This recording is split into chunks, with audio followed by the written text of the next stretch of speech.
Assalamualaikum warahmatullahi wabarakatuh. Waalaikumsalam warahmatullahi wabarakatuh. Bagaimana kabarnya anak-anak? Sehat semua? Alhamdulillah sehat, Pak. Dalam keadaan bahagia? Kurang Pak. Kurang baik ya. Ya, kita tahu bahwa kalian sudah memasuki kelas 12 yang mana banyak ujian, banyak tugas, banyak yang godaan. namanya di akhir-akhir hampir selesai dan mau lulus itu seperti itu, banyak tugas. Namun kita tetap harus semangat, tetap terus melaksanakan tugas step by step dengan terus mengerjakan sebaik mungkin. Kali ini kita akan membahas pembelajaran yang kemarin kita bahas, yaitu adalah sabar dalam perspektif Islam. Mungkin masih ada yang ingat tentang materi kita terkait sabar. Mungkin saya nanya sama Mas Wafa, masih ingat apa yang tentang definisi sabar? Ya, apa ya Pak ya?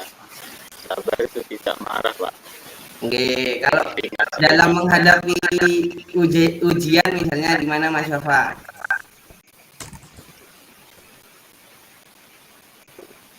Sabar dalam menghadapi ujian artinya menerima Pak. Menerima, oke. Menjalani kehidupan. Bagus. Artinya Mungkin saya nanya lagi sama Mas Khairul. Mas Khairul, monggo. Oke, Bapak, yang saya ingat dari penjelasan jenengan kemarin, Inna sobirin, Allah itu bersama orang-orang yang sabar, Bapak. Jadi kalau kita kena ujian atau cobaan, kita harus ingat untuk selalu sabar. Inna Allah ma'asobirin, dan Allah bersama orang-orang yang sabar. Itu Bapak. Nah, ini saya buka kembali ya. Kemarin itu bahwa sabar di dalam Islam adalah kemampuan untuk tetap tenang dan tidak tergesa-gesa dalam menghadapi kesulitan, ujian, atau cobaan, serta ketidaknyamanan dengan penuh keimanan dan tawakal. Itu jadi apapun yang kita hadapi, sesulit apapun cobaannya, ataupun seakan-akan kita sudah tidak nyaman melakukan hal itu, tetap kita sandarkan kembali kepada Allah. Sisihkan sedikit hati kita itu untuk tidak fokus terhadap masalah, sisihkan ruang untuk Allah Ta'ala. Sebagaimana tujuan pembelajaran kita yaitu untuk tahu dan mempelajari konsep sabar, pentingnya dalam kehidupan kita, dan bagaimana mengimplementasikannya sesuai ajaran Islam. Tuh. Kemudian ini surah-surahnya sudah kemarin ya, surah Al-Baqarah, juga surat Al-Zumar. Yang kita simpulkan kembali bahwa sabar adalah sarana untuk mendekatkan diri kepada Allah dan mendapatkan pahala yang tak terhingga. Nah, ini juga hadis-hadisnya. Oke. Kemudian Bapak tambahkan untuk pertemuan kali ini, yaitu jenis-jenis sabar. Yang pertama, sabar dalam ketaatan. Yang kedua, sabar dalam menjauhi larangan. Yang ketiga, sabar dalam menghadapi ujian.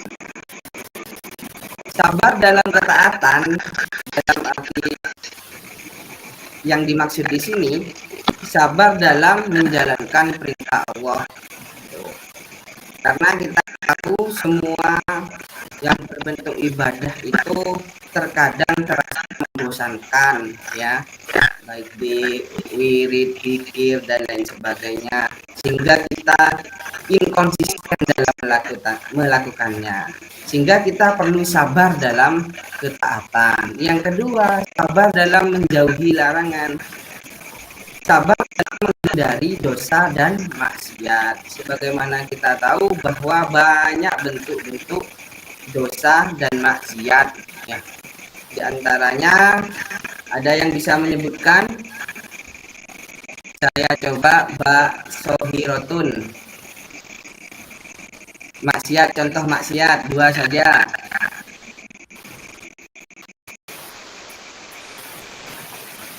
Mohon maaf Bapak, izin. Ini ditampil layar saya tidak keluar Bapak materi. Assalamualaikum.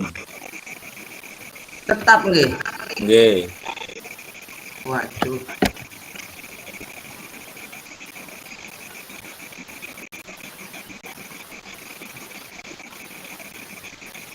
Untuk diperbesar Bapak. Tetap, Mas. Ya, tampilannya Assalamualaikum Bapak. Mungkin yang lain enggak?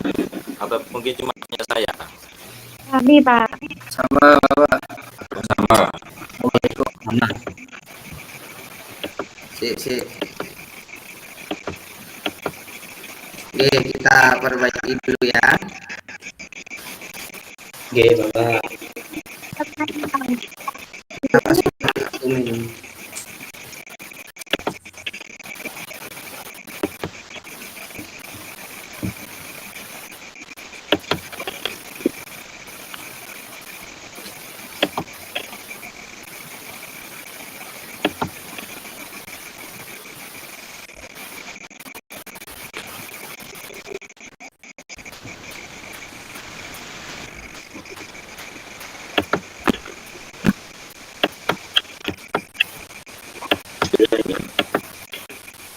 Sudah muncul. Ini sudah, Bapak. Nggak muncul Bapak, udah pindah Bapak. Jenis-jenis apa? Pak ulangi nggih. Iya, Jenis-jenis Bapak. sabar apa langsung contoh maksiat? Langsung contoh maksiat Bapak. Langsung contoh maksiat. Monggo Mbak Sahirotun. 2 saja.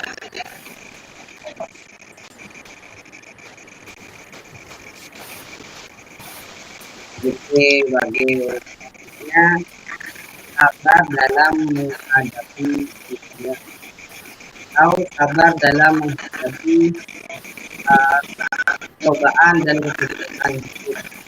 Karena kita tidak tahu bagaimana itu tidak berjalan dengan sesuai ingin kita.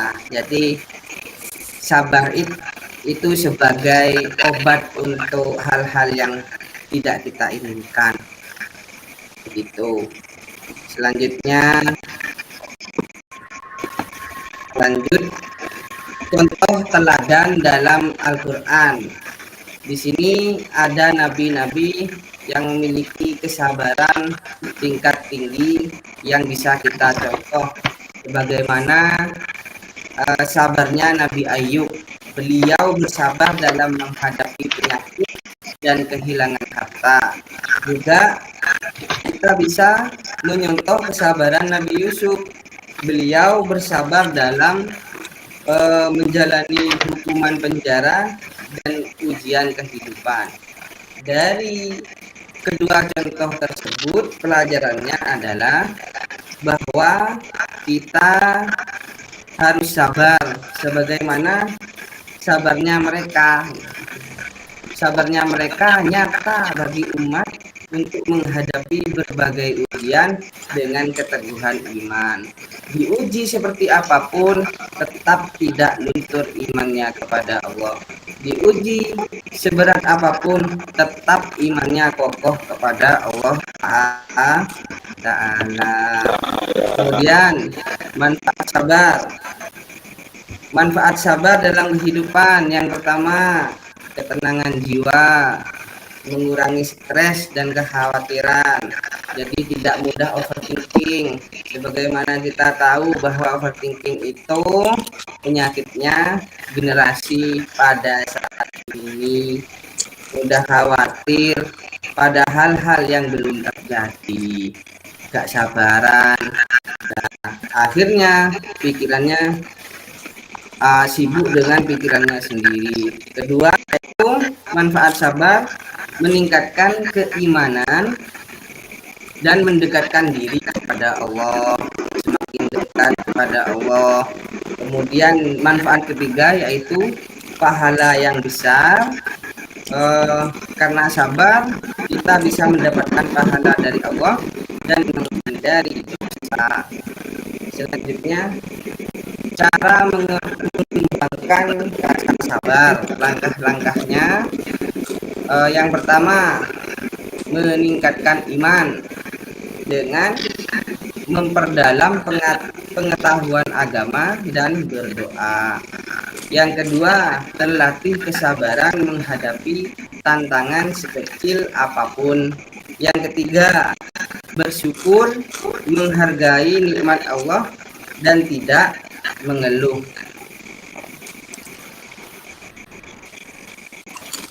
Nah, ini menghadapi ujian dengan sabar.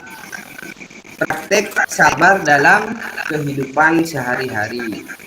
Misalnya ketika kita menghadapi finansial, kesulitan ekonomi dan bagaimana, dengan yakin bahwa akan ada solusi dari Allah untuk kita. Dan ketika kita mengatasi konflik, kita harus menghadapinya dengan berbicara dengan baik dan bersikap tenang. Kemudian ketika ada kritikan-kritikan atau hate speech gitu, omongan-omongan tidak enak, kita menanggapinya dengan coba memperbaiki diri tanpa emosi berlebihan. Kemudian mengatasi konflik dengan berbicara baik dan bersikap tenang. Nah, ini Bapak kasih sebagai tugas, karena sudah Bapak jelaskan tadi ya, dari macam-macamnya, kemudian langkah-langkahnya untuk sabar. Sekarang kita belajar dari studi kasus yang ada Bapak kasih ini. Raffi adalah seorang siswa kelas 12 yang gagal mendapatkan beasiswa yang sangat diharapkan. Ia merasa kecewa dan tidak percaya diri untuk mencoba lagi. Teman-temannya mulai menjauh karena Raffi sering terlihat murung dan tidak semangat mengikuti kegiatan sekolah. Nah, dari kasus ini, diskusikan dengan kelompokmu apa saja perasaan yang mungkin dirasakan oleh Raffi dan apa dampak yang dirasakan kecewa yang dapat dikelola, apa dampak dari rasa kecewa yang tidak dikelola dengan baik. Oke, paham ya? Untuk itu Bapak akan membagi kalian dalam menjadi 3 kelompok. Kelompok pertama ada Mas Fadli, Mas Karyoto, dan Mas Lukman. Kelompok kedua ada Mbak Sohirotun, ada Mas Wafa, dan Mas Muhlisin. Yang lain masuk kelompok 3 ya.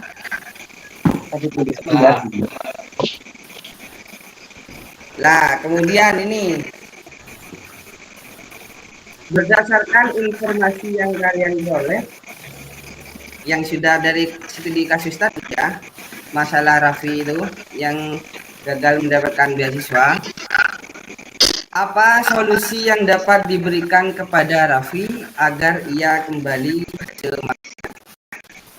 Yang kedua, bagaimana penerapan sikap sabar yang bisa membantu Raffi menghadapi masalahnya. Monggo silahkan diskusikan dengan kelompoknya yang sudah Bapak tentukan tadi, kemudian nanti dipresentasikan. Oke? Ada pertanyaan terkait tugas? Ada hal-hal yang belum jelas? Soal nomor 2 tadi kurang jelas saya, Bapak. Yang nomor 2, oke. Bagaimana penerapan sikap sabar yang bisa membantu Raffi untuk menghadapi masalahnya? Dari yang sudah sabar itu kan sudah Bapak terangkan tadi ya, dari definisinya, kemudian jenis-jenisnya, kemudian langkah-langkahnya. Nah, ketika diterapkan dalam kelas ini, bagaimana? Paham ya? Oke, kalau sudah paham, Bapak kasih waktu 15 menit cukup? Cukup. Cukup ya? Sangat cukup bahkan ya? Cukup. Oke, silakan dikerjakan.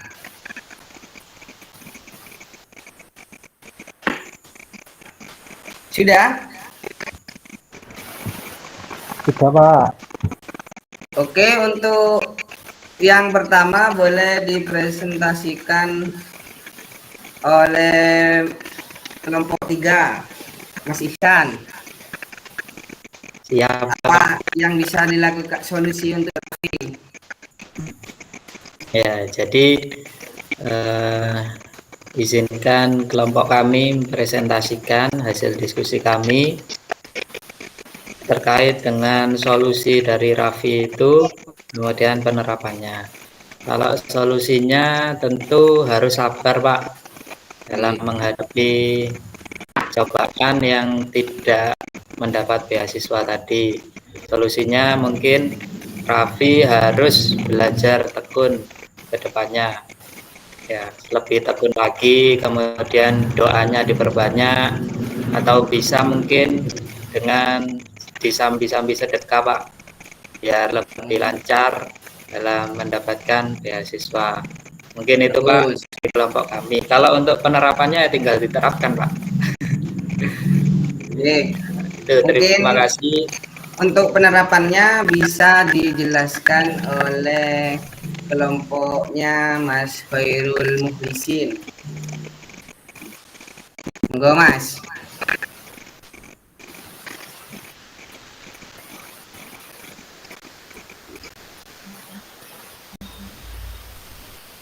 Belum siap Mas Khairul Mukhlisin. Oke. Belum siap, Pak. Di tampilan layar saya enggak keluar pertanyaannya. Bak, tulisannya belum keluar, Mas. Iya, Bapak. Yang keluar tetap dari tadi itu jenis-jenis sabar. Oh. Ya, ini ujiannya untuk kita untuk terus tetap bersabar, nggih. Iya, Bapak. Nggih. Kelompok saya dulu, Bapak. Nggih, monggo. Kelompok jenengan. Ayo, monggo. Baik, untuk solusi yang ditawarkan kelompok kami, tadi kami diskusi, Pak, untuk menyikapi yang terjadi itu, mungkin teman kita itu diminta untuk sering-sering tentang perjuangan Nabi, Pak. Bentar. Kayak kisahnya Nabi Ayub yang sakit selama berpuluh-puluh tahun itu, Pak. Karena kan sebetulnya tidak susah bagi Allah untuk menyembuhkan Nabi Ayub, cuma karena Allah ingin melihat perjuangannya saja itu, Pak. Mungkin bisa ditampilkan video seperti itu. Itu hasil diskusi dari kelompok kami, Pak. Terima kasih. Bagus, semua kelompoknya sudah berdiskusi dengan sangat baik. Mungkin nanti minggu depan Bapak bisa memberikan video tentang kisah Nabi Ayub yang tadi dijelaskan, oke? Agar lebih jelas. Mungkin kita langsung akhiri pertemuan kali ini. Mungkin ada yang mau menyimpulkan dari pertemuan pembelajaran hari ini? Bapak saja yang menyimpulkannya. Ya, biar tidak berlama-lama, bahwa sabar adalah kunci untuk menghadapi berbagai tantangan hidup. Dengan ketenangan kita akan dapat menambah keimanan. Dengan sabar kita dapat memperkuat hubungan dengan Allah serta meningkatkan kualitas hidup dan mendapatkan pahala yang besar. Mungkin hanya itu yang bisa Bapak sampaikan. Kurang lebihnya mohon maaf sebesar-besarnya. Wallahul muwaffiq ila aqwamit thoriq. Assalamualaikum warahmatullahi wabarakatuh. Waalaikumsalam. Waalaikumsalam.